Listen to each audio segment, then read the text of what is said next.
ஓம் சாய்ராம். பாபாவின் அமுத மொழிகள். எவ்வாறு தாமரை மலர் தண்ணீரிலேயே மிதந்தாலும் அதன் மீது நீர்த்துளிகள் ஒட்டுவதில்லையோ, அதேபோல் இந்த உலக வாழ்வில் பணம், புகழ், பெருமை, அகங்காரம், பொறாமை, பேராசை மற்றும் வெறுப்பு போன்ற பற்றுதல்கள் ஒட்டாமல் ஈடுபட வேண்டும். அப்போது நம் தாமரை மலரை போல் மலர்வோம். பாபா அவர்கள் இந்த பற்றுக்கள் நம் பிறவிச் சூழலில் ஈடுபடுத்தும் என்று கூறுகிறார். நம்மை மொத்தமாக பாபாவிடம் அர்ப்பணித்து கடமை செய்யும் போது இப்பற்றுதல்கள் நம்மை பாதிக்காது. பகவான் கௌதம புத்தர் இதே கருத்தினை இவ்வாறு வலியுறுத்துகிறார்.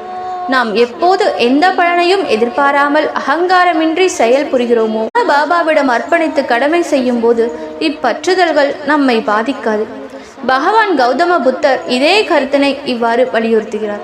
நாம் எப்போது எந்த பலனையும் எதிர்பாராமல் அகங்காரமின்றி செயல் புரிகிறோமோ, அப்போதுதான் அந்த செயலின் முழு திறமை நம்மை அறியாமலேயே முழு அளவில் வெளிவரும்.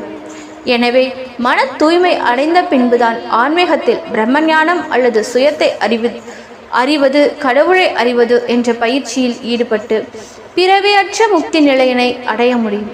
இந்த முக்தி நிலை அல்லது பிரம்மஞானம் என்பது ஆன்மீகத்தின் கடைசி படி.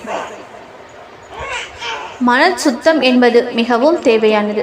மனம் சுத்தம் இன்றி ஆன்மீகத்தில் ஈடுபடும் அனைத்து முயற்சிகளும் வெற்று நடிப்பு மற்றும் வெறுவாயால் ஊதும் சங்கு போன்றது. ஓம் சாய்ராம். வாழ்க வளமுடன்.